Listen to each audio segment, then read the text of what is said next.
Ladies and gentlemen, thank you very much for joining us here at JLC, the Jorgensen Learning Center. This is an ongoing set of podcasts that are focused on relationships and results and how everyday leadership conversations can enhance the quality of your leadership conversations. Really happy you're all here, and I'd like you to see the people with me on this particular call. They are members of the JLC team, and I'm going to have Nicole introduce Colleen. You're on, Nicole. Thank you, Ray. I'm privileged to introduce my colleague, Colleen Sullivan. She is a wonderful leader in the Jorgensen Learning Center. And my favorite part about working with Colleen is her willingness to just jump in and try anything new, any new ideas that will bring further our conversation on helping leaders to develop their everyday leadership conversations. So that's great. I really enjoy working with you, Colleen. Thank you. Colleen, how about introduce Julie for us? Sure, absolutely. And thank you so much, Nicole. Appreciate it. So we also have here today Julie B. Wise. And Julie's worked with the Jorgensen Learning Center for several years. I've had the absolute pleasure of working with her directly. And one of the things that I really appreciate working with Julie is, her frank and directness. Many times it's wonderful to be able to have that gift, to be able to speak directly to someone. And especially she speaks directly to you, and it's always very insightful. So sometimes you really enjoy and embrace what she has to say. And sometimes you're kind of thinking, duly noted, right? So pleasure to introduce Julie B. Wise. We always need somebody like that in our lives. Julie, introduce my brother, Vince. I am excited to introduce Vince Starks. He has been retired Navy and Navy medicine in the Nurse Corps, and he loves to ride Harley Davidsons across the country. And the thing that I love about Vince is that he just reminds us not to take ourselves so seriously. He's always making funny comments, and you're like, what? And he's like, I'm just fooling with you, So he always sort of reminds us to simmer down a little bit, Julie. You don't have to be so frank and so intense all the time. You can laugh and have a little bit of fun. That's what I love about Vince. That's wonderful. So thank you all for being with us today. My name's Ray, and I have a little role today. I'm going to facilitate this conversation, but the real wisdom is going to come out of the people that you see on your screen, people that you've heard about in the introductions. So let's move forward. Today, we're going to really spend a little bit of time about the fact that professional conversations among knowledge workers are the key to success. Professional conversations among knowledge workers are a key to success. One of the reasons we do this work is we've been looking at meetings for years and years and years. We've either participated in them or we've led them and designed them. And we have found that without exception, if we don't spend a good bit of time designing the kinds of conversations we want to have in the meeting, we get in trouble. We don't get to the outcome that we want. This has been going on for a very, very long time. So the practice of designing and holding a conversation in safe space, safely dangerous space, leads to high quality commitments and actions that help any team or any system move toward a desired result. So our interest today is in building some understanding about those three distinct concepts: conversation, professional conversation, safely dangerous space, and commitments. Making this particular set of concepts come together is really what a leadership responsibility is in any meeting. And for our state, the way we think about meetings, it could be just me talking to Julie or me talking to Vince, or they're leading us. Colleen could lead the four of us in a meeting. So a meeting could be one-on-one or one-on-many. This environment is an opportunity for you to see how these particular conversations can unfold. As we practice our practice, or as Colleen says regularly, eat our own dog food, we always stop and breathe after a few ideas are laid on the table. I did lay a few ideas on the table. So I'm going to ask my colleagues, and these are truly treasured colleagues, to tell me what they heard and what it meant to them. Vince, how about you start us off? What did you hear me say? What did that mean to you? Sure. So what I heard was that there are many types of meetings that we can have. Some are one-on-one, and some can be as large groups.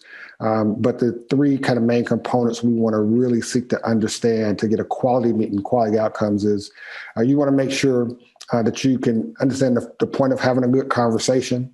You create an environment of a safe, dangerous space to bring out the best ideas. And then the third component is to understand how to move forward, what your commitments are going to be, and how to create that environment so people are comfortable moving forward so you can work to achieve your overall outcomes. Thank you, Vince. Hand off to one of your colleagues and they can extend. Sure. I'd like to hand off to my colleague, Nicole.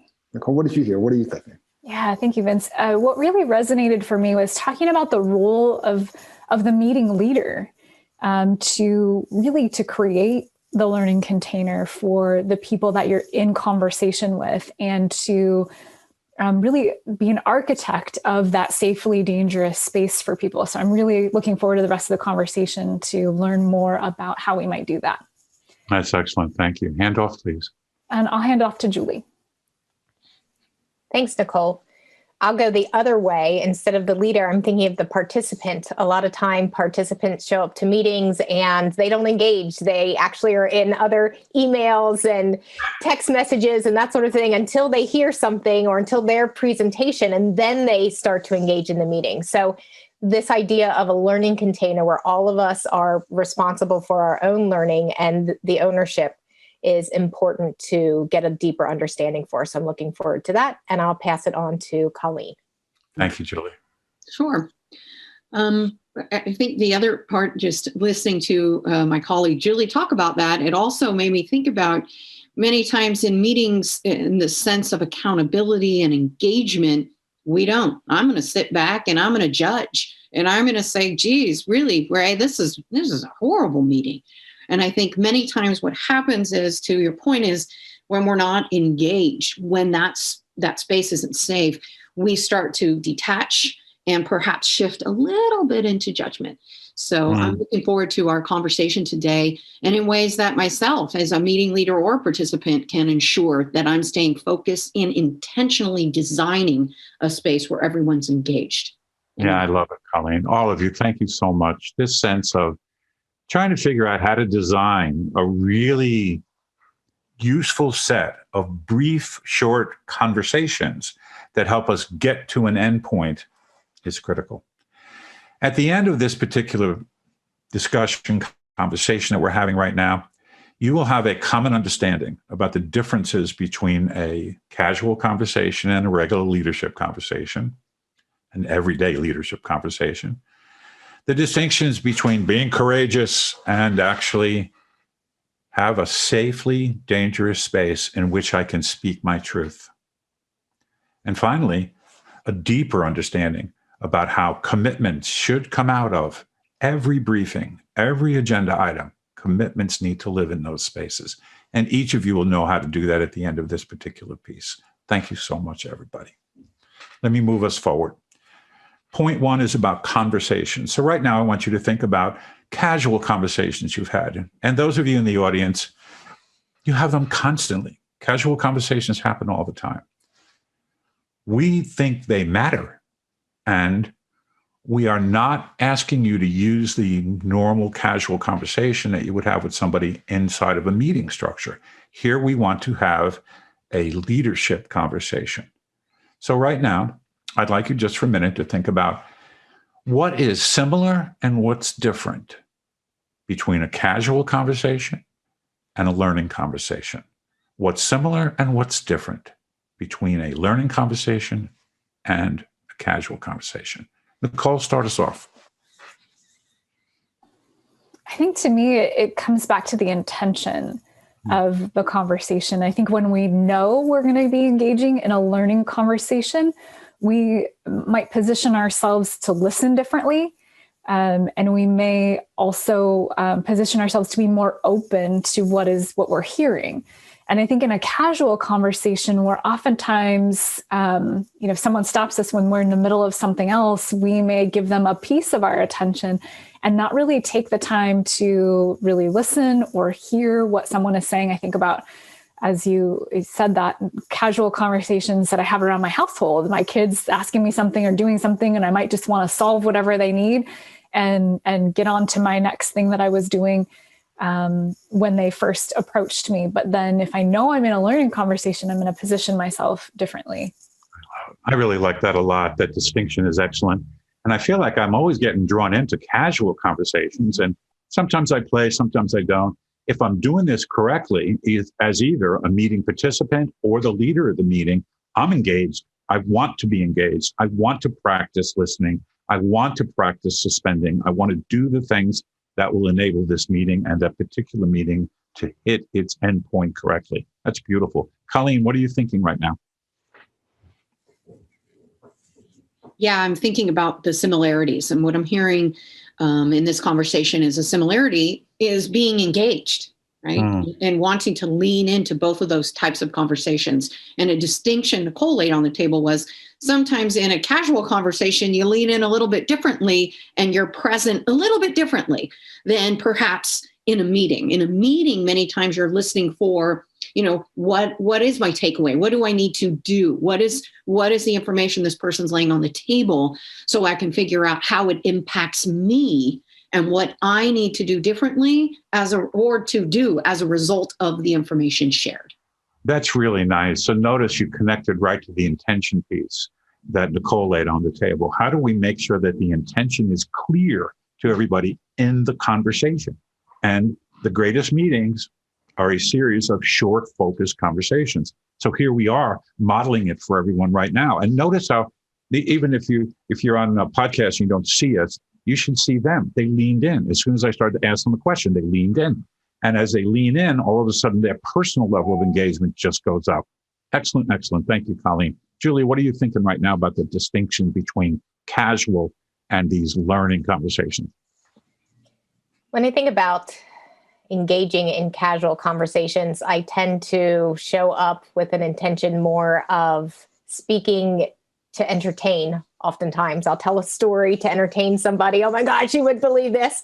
Or in the casual conversation, as I'm listening for connection, right? So, me too. I did that too. But when it's in a learning conversation, I tend to listen more and ask a lot more questions. Instead of listening to respond with a connected story, I actually listen to ask inquiry questions to further engage and to get a little bit more of what they're saying. So that would be a difference for the way that I'm listening I love it. In those two. I love it. The distinction in listening, I think, is really at the forefront of this. Once we see the intention, we start to listen differently. And then I'm really trying to understand, right, what the leader is saying so that I can engage in a way that I can provide my own best thinking to this meeting. That was great, Julie. Thank you. Vince, what are you thinking?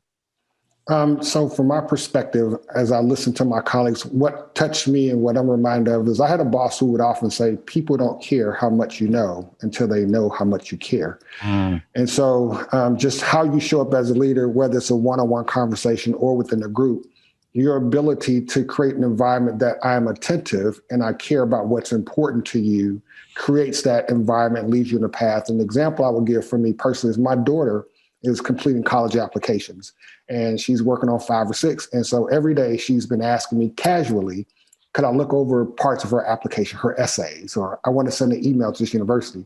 And as I'm watching TV, my ability to stop what I'm doing and to turn and go, sure, tell me more.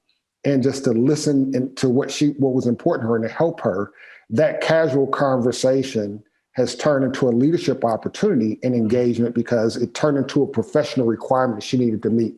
And so I was able to be aware that that's important to her and just to show up and let her know that I care about what's important and what's in her space, I think helped our conversation lead us from a casual beginning to a more formal overall outcome. In conclusion. Okay, that's really, really good. So here I start off in a little casual conversation with my daughter, and all of a sudden I'm in a learning conversation.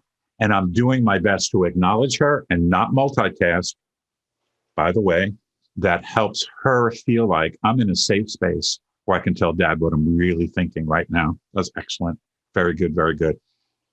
So point one, we kind of had this sense of an everyday leadership conversation is a learning conversation.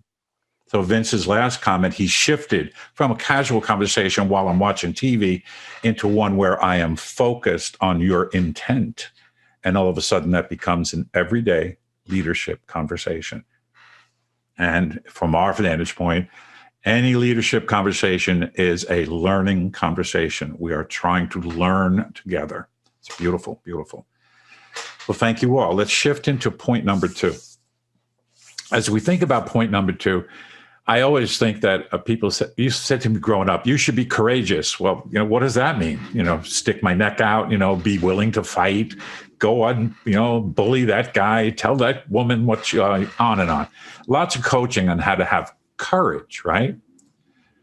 I would like to talk about the distinction between courage and creating a space where it's a little uncomfortable maybe, and it's a little dangerous, but it's safe enough to say what's truly on my mind. So the provocation is easy. In your mind, what's the difference between a courageous conversation and a conversation held in safely dangerous space? And if you could come up with an example of that, that would really be useful. Okay, Julie, why don't you start us off?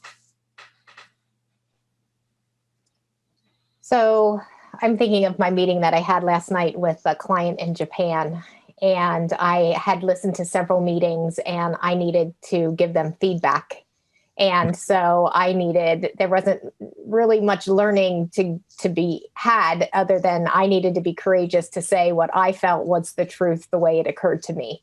And I wasn't looking for them to argue with me or give me a different perspective. It was a one-way informational providing conversation. That to me took a lot of courage. And I still did at the end invite any sort of feedback, that they may have. So there was still a space for that. But for me entering it, it did not feel safe. But that's sort of, I signed up for that in a way, right? Yeah. Yeah. So that's what I'm thinking of. But I love it. I love it. So they wanted feedback, and the courage required is to give the feedback. And I noticed that the way you said it, by the way, I really like, this is my truth. It may not be their truth. And in the work that we've done, and if you followed us, some of our other work, truth is a moving target. What I think is true today, by the way, in 2021, may not be true next year. And what I thought was true 5 years ago, not true today. So things do shift and change. So I love that. And the desire to shift from I'm courageous, going to say what I'm thinking, and then I practice the disciplines to make the space safe enough to receive feedback, to create that feedback loop, to close the loop. That was really good. Very good. Vince, what are you thinking? So I guess I want to touch the other domain, the other aspect of that, which is a safe space. And I think that one of the things that it does still take a lot of courage as a leader to do within a group is to be vulnerable. If you really want people to come across and to really feel safe and comfortable, typically as a boss, you want to know everything and you want to have the answers. And sometimes you don't. And the ability to go and stand before your people and at the table now openly and say, folks, I don't know what the right answer is. I don't have the solution and I need your help. So that, I believe, as a leader, you have to have courage to help set the environment or set up the safe space environment. And sometimes that means you being vulnerable very openly and very publicly. So that's fantastic. And, as Brene Brown always tells us, out of vulnerability comes incredible energy, creativity, just the ability to motivate self and others to move forward. I think it's phenomenal. And to constantly tell people, I really do want to know what you're thinking. This is all about tapping into collective wisdom. That's brilliant. Thank you. Nicole, what you thinking? Yeah, I'm thinking about a conversation that I had with a leader I was working with, and he was brand new to his role and was looking to understand some of the dynamics that were occurring in his department. And it could have been very easy for me to gloss over some of the things that I had learned and noticed within that business area.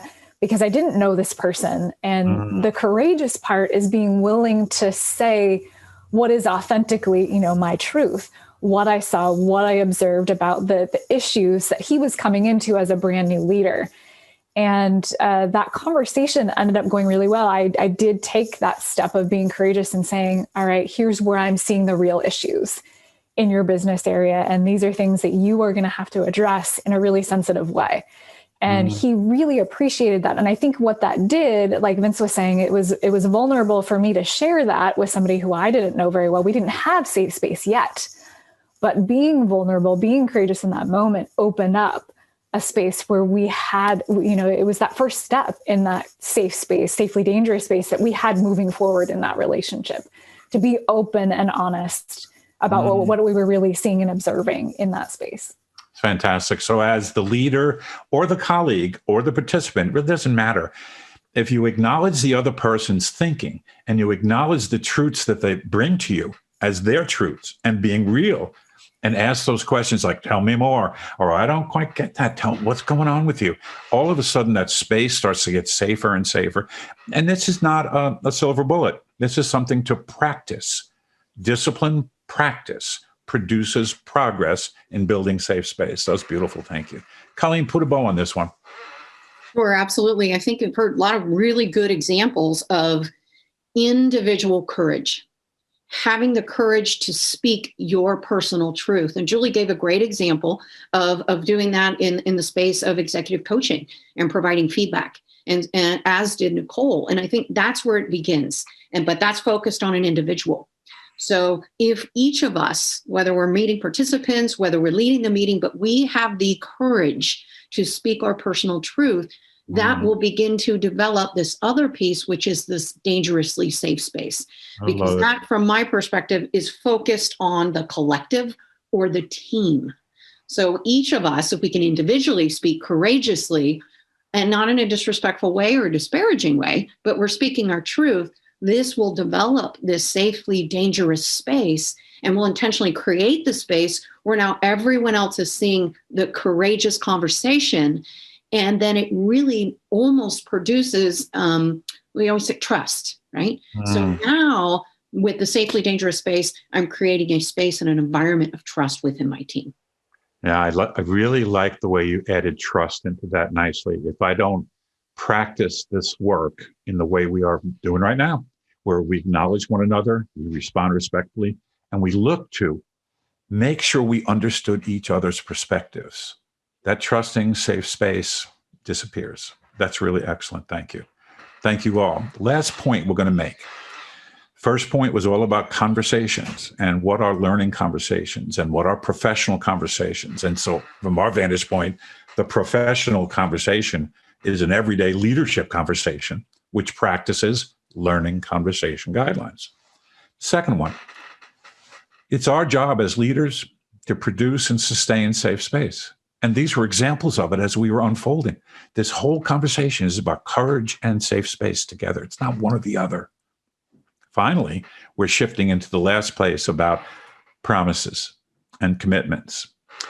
So I'll make this transition by making a statement that the five of us have said to one another many times. The definition of a professional is someone who makes a promise and keeps it in the best interest of their client, colleague, or daughter, to Vince's point. So it's all about making sure that if I make a promise, I will complete that promise. That is the definition of a professional. So in our final piece, I'd like you to tell me a little bit, just a little bit, about where you can talk about personal committed actions. And Vince, I'm going to start with you, and I'll tell you why. You and your daughter had a conversation that produced commitments. And I'll let you can lead us off, and then I'll go to the rest of the gang. Talk to me about the commitments that unfolded as a result of the college application process. Sure. So I asked my daughter to commit to certain parameters in selecting college and universities that she wanted to go to. And if she did that, and which my parameters was to look at a variety of things that met certain criteria. And I told her if she did that, my commitment is I would help her with that process, and I would fund that process, and I would ensure that she met her ultimate outcome. And so she has done the things that she said that she would do. And I have been working diligently to honor my commitments to each one of those things. And so whenever she's asked a question, no matter what I'm doing, I pause, I engage, I give her my undivided attention, and I work to solve whatever that issue is to ensure that she completes that process. And so now we're down to number 6 out of 6. Hopefully we'll have that done today. And that will be a successful engagement to that commitment that I made. And she's met the grade, she's met the requirements, she's did everything I've asked her to do. And so I've been working to meet that commitment as I said that I would do. Yeah, it's beautiful. So here's a situation where you establish what was necessary for success, and you each have committed actions that are unfolding. And in your mind, she's completed most of hers, right? That's correct. So Nicole, how about you? Commitments. I think it's making me think about, well, Vince, I'm going to be tapping into you as my son prepares for that process a year from now. So I'm going to learn from you in that space. And it's making me think about kind of two levels of commitments. One is a commitment to how I show up with the people that I care about and the people that I lead and the people that I serve. Kind of back to our first part of the conversation, those intentions. Am I being my authentic self? Am I really listening to understand? Am I leaving judgment at the door? Those kind of commitments that are so fundamental to having a quality conversation and a quality relationship. And then on top of that, it's just doing the things I say I'm going to do, like being, taking the tasks that I've said that I'll complete, and those commitments that I've made to my people, whether that's my sons or whether that's this team, and then really following through on those commitments. So I think those two things are really important for me as I think about committed action. I love it. So committed action to self in order to engage and create a space where other people can meet the expectations. That's magnificent. I think that's really good. And remember, ladies and gentlemen that are listening, the conversation is the relationship. The greater the quality of the conversation, the greater the relationship. And that's what's unfolding. So Colleen, what are you thinking about right now? Sure. I think the conversation around commitments makes me think about a lot of the work with our clients, right? Mm-hmm. Over the past, 12 years, I've been working with clients, and they'll be like, hey, you know what? I really don't feel like we're getting anything done in our meetings. And I'd be like, all right, well, let me listen in and let me, just kind of observe. And it was interesting when I was like, well, wait a minute, I heard committed action surface in this meeting. I'm not quite sure if anybody wrote them down. And my wondering is, if nobody wrote them down, how are you going to loop them through to the next meeting? Mm-hmm. So to me, I went to follow up, because sometimes they're like, well, we need to increase accountability. Is there like an app for that? And I was just like, well, if there is, I don't know. However, to me, when I think about promises and I think about accountability and I think about follow up and follow through, because a lot of our clients, they're all about results, execution, getting her done. Absolutely.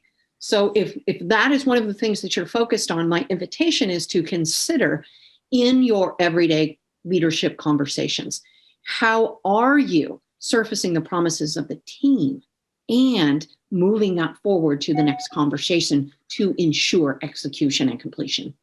Oh, I love it. Yeah. And that sense of not letting meetings live in isolation, not letting conversations live in isolation. So, I'll pick on Vince again when he has to go back to his daughter and say, so how'd you do? Well, I didn't mail them, or I left it out. And then how'd you do, Dad? Well, I think I can do it, but I'm not, it all starts to waffle unless we close the loop outbound. It's really, really good. Thank you. Julie, end this one for us. So to end this, we don't want to forget the fact that when we make a commitment, we're still honoring our commitment if we notice that we can't keep the commitment. And so one of the biggest things that I've been teaching my clients and for myself was the instant you realize that you're not able to follow through with what you said you were going to do, the instant you tell everyone who's involved, not just one person. You don't hide and wait a week until the due date and say, I'm sorry, I owe it to you. This is what happens. It's the instant you notice it. And so that was always the trouble for me as a mother and a working professional was I'd agree to certain things and then my kid would get sick and then I'd feel like I was letting the professionals down, or vice versa. I would agree to something with my kids and then a client really needed me. And so I felt like, forget it. I can't be a mom and a professional. I'm only going to do one. And that's not true. You can commit and you can change as long as you say the instant, I need to change this. What can I do to make it up to you? What does it look like moving forward? I love it. I love it. And there's a sense here, too, about what you just laid on the table, Julie. My number one rule as a leader was no surprises. Don't surprise me. Don't tell me you're going to do something, then wait 2 weeks and I go looking for it. And 2 weeks ago, you couldn't get it done and you knew it, but you never told me. So either I was not creating safe space or I hadn't had the right kind of conversation. So this is a great example of using this work around commitments to follow operating principles that enable leaders to be successful. That's beautiful. Well, ladies and gentlemen, I hope you enjoyed the conversation. We've come to the end of our podcast, and we always close with the same thing. Give us one thing that either surprised you or resonated with you during this conversation. One thing that surprised you or resonated with you. Nicole, you start us off. I really loved what Julie just shared and said about making it a practice to be able to say, and this requires safe space as well, to be able to say, I can't meet that commitment. I just realized that there's no way I can meet this deadline, or something came up for me and I'm not going to be able to meet this commitment, but how can we move forward from here? That's such an important conversation to have. So that really resonated with me, and it just reminded me of how important safe space is to be able to have these committed actions and conversations as well. That's great. That's great. Vince, will you build on that? Sure.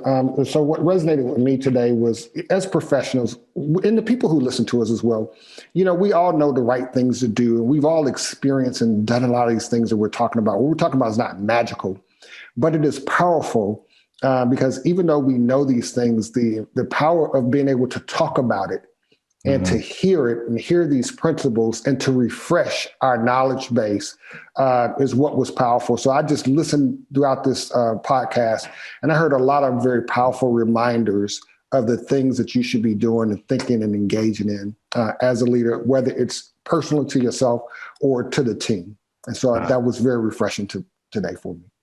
And That's super. Thank you, brother. Julie.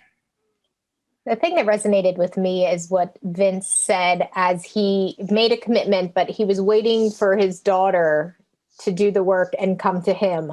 And that, I think, is one thing that as leaders, sometimes we get caught up and we are the one that's going to them. Did you do it? Did you do it? Did you do it?